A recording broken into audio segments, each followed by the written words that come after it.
So, as I was leaving London,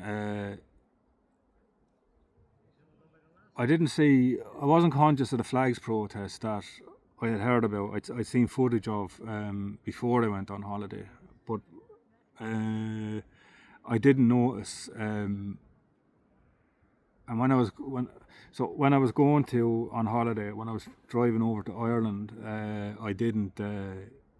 I took the same route as I did coming back, more or less. You see. Well, I didn't go into London on the way over, so it wouldn't have been exactly the same. Yeah, sorry. But anyway, I didn't see flags going over. But when I was coming back, I did see them. So they were all on stretches of the motorway. And on stretches of road that's not motorway, it's high quality dual carriageway. So I saw these flag in parts of the southeast England between Folkestone and London. So now, what's my view on it? Well, first of all, they're peaceful. You see, now I say this as an Irish Republican, right? I have no love for the Union Jack. But I do understand that there are people who love their country, English people who love their country, and I'm related to some of them. I mean, I have lots of nephews and nieces and over there, and I mean, they used to drive me up the wall sometimes. They used to drive me crazy when they'd be talking, if they started talking about, they had a lot of kind of stupid ideas about Ireland, you see. But nevertheless, right, I mean, they're essentially English, you see, and that's the way it goes, you know. I'm not going to like try and change it because I'm Irish and Irish Republican. They're adults now, and if they did step over the mark, they said something silly, I'd be hard pressed not to show them up. Like, but as children in particular, like I'm not going to try and indoctrinate them into some sort of idea of their Irish. I mean, they are aware of their Irishness to some degree, like, but they don't. I mean, they have silly ideas kind of about Ireland, I think. But I mean, they. I don't think the way the English, this sort of idea that waving the Union Jack in England for English people to wave the England flag or in the Union Jack is in England, like, is some sort of radical thing. No more than me waving an Irish flag is a radical thing. Or an American waving an American. I mean, there is circumstances where it can be provocative. For example, I was in Mostar back in 2014, and this I can't remember the name of the bridge, but there's this very there's this famous bridge there, Islamic architecture. It's a very beautiful bridge. It was destroyed during the wars, the Yugoslav wars. And while I was there, like a gang of tourists from Turkey crossed the bridge waving Turkish flags, you see. Now this was some sort of political statement for sure. It was very triumphalist looking. In Mostar, which is in Bosnia, which is a Slavic, an Islamic, is a Muslim Slavic country, but there is Christians there, you see. So these Turks, they are waving their flag had the potential.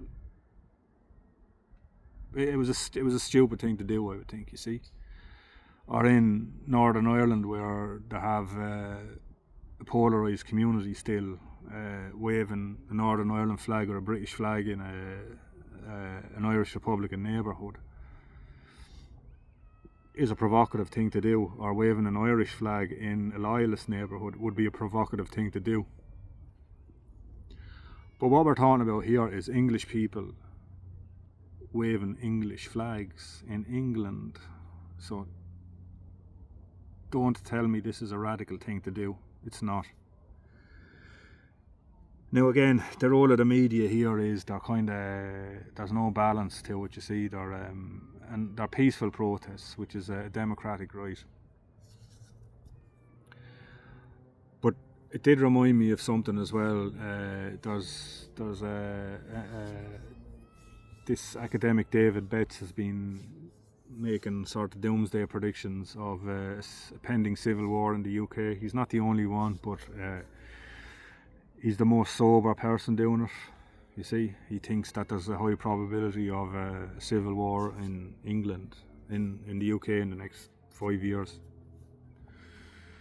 And the way he described it was, it would be something like, it would be sort of sectarian in nature, something like Northern Ireland in the 70s. He has there's interviews of him all over YouTube, so I mean, just David Betts, BETZ, and he would see things like infrastructure being sabotaged, you see. That's how you'll see the start of it. And I was wondering, that was in my mind when I saw it, because even though there was only flags, I didn't see, he says that it will be, probably you will see something like, you will probably see something like where it won't be like the American Civil War where there's battle lines. There's you will see something like sabotage and stuff like this, and suburban areas sabotaging infrastructure that provides things like gas and electricity to the large cities, because this infrastructure tends to be outside the cities. Think of it as a road. The roads serving the cities tend to be outside the cities for obvious reasons, yeah? Because if you're going from one city to another city, you're travelling across between the cities. So what they call the flyover country in America, you see, where the gas and electricity and internet infrastructure is, it tends to be in rural or peri-urban, that's ex-urban, suburban, rural and peri-urban, ex-urban areas, so areas that are sort of half urban, half rural. And he thinks this is where the things will happen, you see. And this is what I noticed about these flags. Where I saw them, they tended to be in ex-urban areas, you see, peri-urban areas outside the city, on the motorway system, across the motorway bridges and stuff. All these flags were. And I mean, I wasn't worried about this when I was travelling through England, but what I did notice, I've been doing this journey now for 3 years, often, a couple of times a year, maybe 3 times a year sometimes.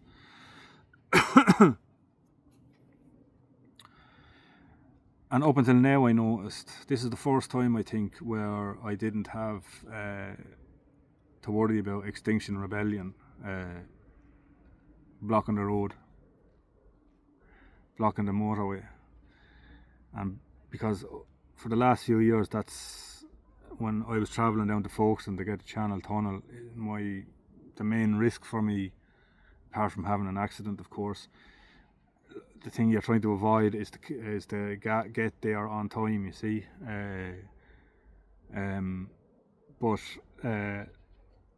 And the biggest obstacle to that would be if Extinction Rebellion would show up, and you'd be listening to the radio, and you'd be getting these traffic alerts about Extinction Rebellion, or after blocking the M25 at junction whatever. So there was a tacit sort of tolerance of this type of protest with Extinction Rebellion over the last good few years now, you see, or Insulate Britain, these type of we call them left-wing protests. So, and there was some pushback against them, but I think they have done something. They have arrested some of them, some convicted people, and you had this other form of protest where environmental activists would throw orange dye on. They would interrupt the snooker game at the Crucible and throw orange dye everywhere across the table. You see, interrupt the game. Or they did this at the Chelsea Garden Festival, and they did this in the museum, throwing orange dye at pictures. And there was kind of a tacit tolerance of this kind of activity for a while, you see. So if there was, they did allow this for a while with the environmental groups in particular.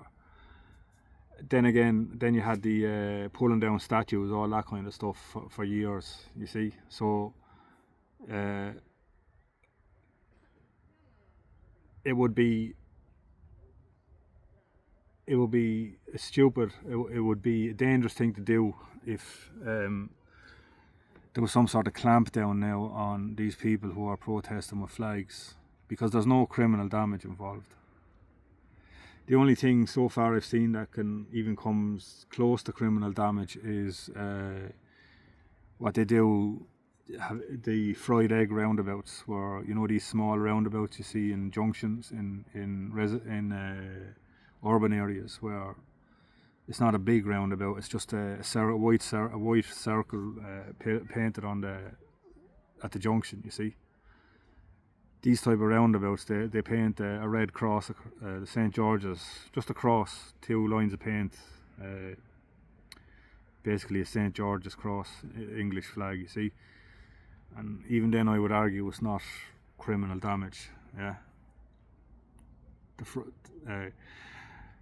I mean, there is philosophical arguments to be made, and they should be, of course, litigated in the public domain. But I think it would be a dangerous thing to do if there was some sort of police crackdown on this type of thing, which I fear is what will eventually happen. Because if that happens, then it will just push people further to the extreme, in my view. Especially when things like Pride Month come along. Because that's a similar kind of, I mean, not far from where I am, there's a town called, it's in Belgium, it's a town called Lommel, and I was going down there one day. They have a French supermarket called Carrefour, and you can get it's hard to get decent cheddar cheese and other similar stuff here, so I go down there because they might have it, you see. And there's another one in Turnout, that's where I usually used to go, but I found out in Lommel there was one of these Carrefour supermarkets, and when I went down there at the time, it was Pride Month. It was first, it was June, I think. I think that's when Pride Month is held, and I just as I got around close to the supermarket, and I turned, it was on a roundabout as well, you see, but one of the bigger roundabouts, the more typical ones, and there was these huge banners of the Pride Progress flag, you see, and it immediately struck me, like, I mean, how big do you need your Pride flags to be? Because this was something insane. This was something like, what's her name? I can't remember her name. Is it Lenny or Levy Riefenstahl? So, Lenny or Levy, is it Levy Riefenstahl?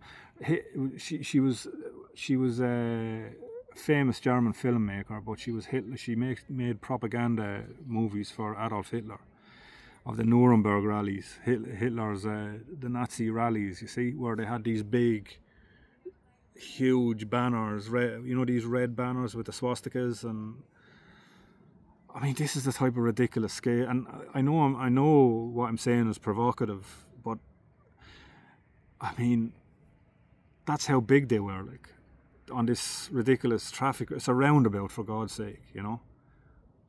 a flag is a flag, like, but this was absolutely, I mean, 40 foot flag. I mean, 4 or 5 of them on a roundabout, just draped downwards. It was ridiculous. It was completely excessive, and you have to ask why does it need? Why is something like that needed? You know. So I think all these things. I think the danger is now for me, and I say this because I think I think what happened in since 2012 in particular, and the dial shifted in one direction. The pendulum, let's say, swung maybe a bit too far in one direction to the left. Certain things happened then that caused people to have sort of collective sort of hysteria or mental breakdown, and those things I would say are the Brexit,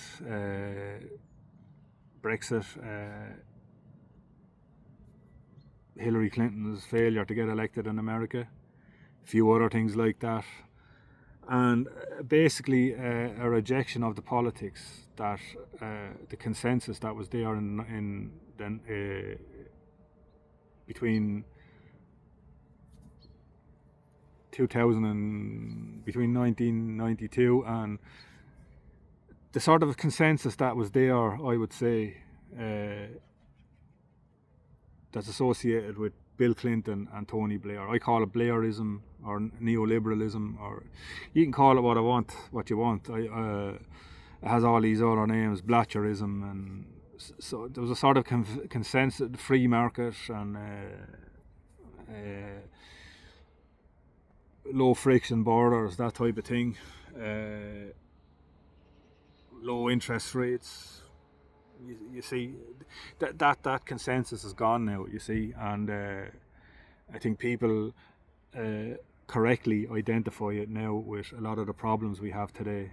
You see, and I think what happened in I think that consensus sort of died, or that economic political model died in 2008.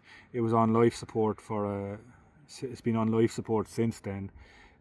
People identified it as not being a good thing, not being as good as what it was claimed it was to be, and they started to reject it with things like Brexit, Donald Trump, other political parties in Europe, and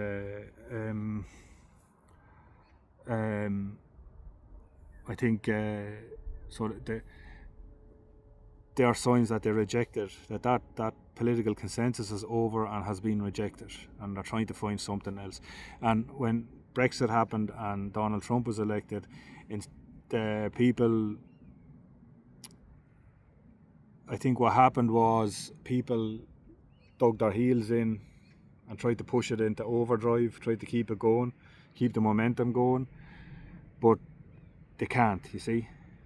You can't. And in a country like England now, you have people like, if things keep going the way they are, Nigel Farage will be the next Prime Minister, despite Brexit being sort of failing in many ways, you see. So the trajectory is going, the pendulum is swinging back the way, right? And what I fear is that if the government in England see guys putting up flags, English flags in England, and they overreact to it,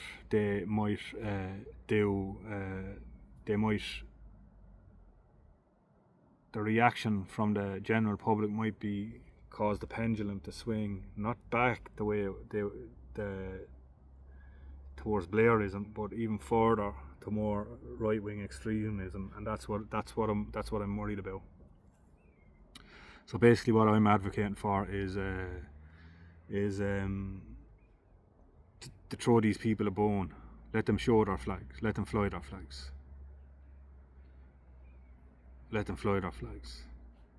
And I mean,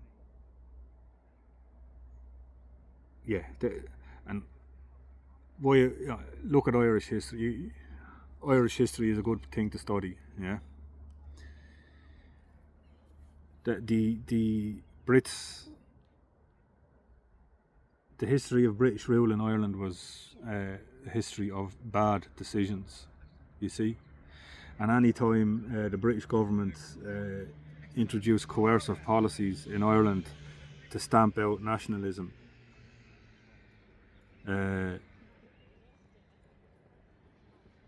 it failed. The trajectory of Irish nationalism was gone.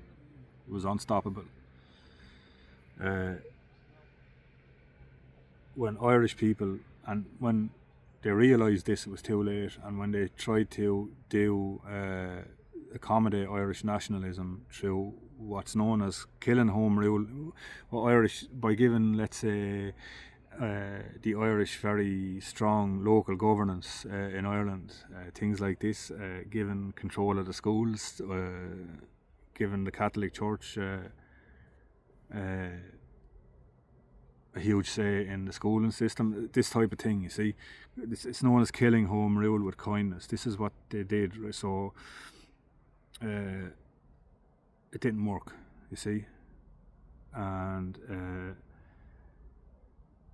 what they need to do, not just in Britain and Ireland, is take the trajectory. It was gone. Ireland was lost, you see. And this will happen with if the governing bodies in England, the police, the local governments, the national governments, don't bring in policies that recognise the actual substrate of the society, which is English. They're going to store up huge problems for the future, and that will be the case across Europe, I think, including Ireland. So in Ireland, it will be an Irish state, you see. That should be the underpinning understanding of our society and our governance structures. If they don't do that, I think there's going to be trouble down the road, you see.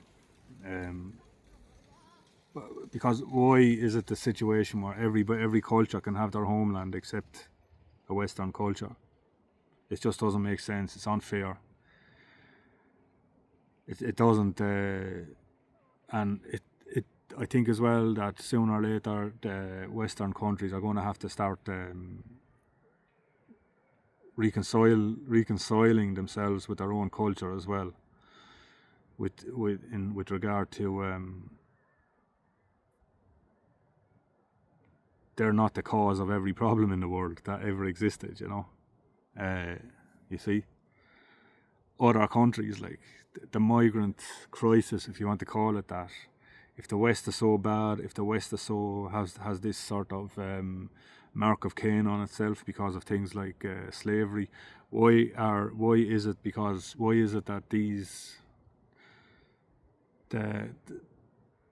the migrant currents are all going to the same place, and that's the West, you see, pretty much.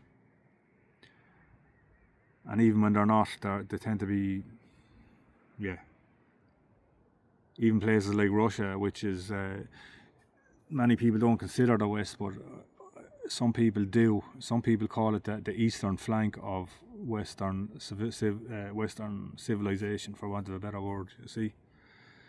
That's the way I would consider it. Even Russia has a huge amount of migration to it, believe it or not, which is often not recognised in the West. So the migrant flows are in one direction, say the so-called global south to the north, and when it's not even, I mean, it's a different type of migration, I would say, when it's going in the other direction. So, I mean, a Western guy retiring in the Philippines, I don't think so, man. I don't think it can be compared, you know. Anyhow, I'm rambling, so I got to finish it there. So all I will say is this: I mean, there is hope. My visit to London showed me that the place is not as divided as perhaps it looks through the lens of the media. But I was only there 2 days. Who knows? Okay, so slán live.